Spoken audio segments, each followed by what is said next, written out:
வணக்கம். என் அன்பிற்குரிய நண்பர் ஆழி சத்யன் அவர்கள் முகநூலில் பதிந்த ஒரு கவிதையை இப்போது வாசிக்கலாம் என்று இருக்கிறேன். குலசாமியாம் கருப்பண்ணசாமிக்கு படையல். சாதிக்காரனும் சொந்தக்காரனும் கூட்டம் கூட்டமாய்.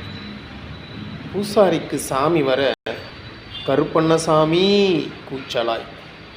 ஓரமாய் நின்ற போதிலும் சற்று பயமாய்த்தான் இருக்கிறது.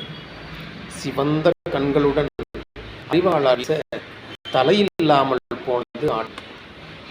பாகங்களை சேகரிக்க மாமனும் மச்சானும். மனசு மட்டும் என்னவோ கொஞ்சம் மிரட்சியாகவும் அருவருப்பாகவும். அடுப்பில் உலை கொதிக்க வீசும் காற்றில் வாசமாய் சப்பு கொட்டும் கூட்டம். படையலின் இறுதியில் சாப்பிட கொடுத்தார்கள்.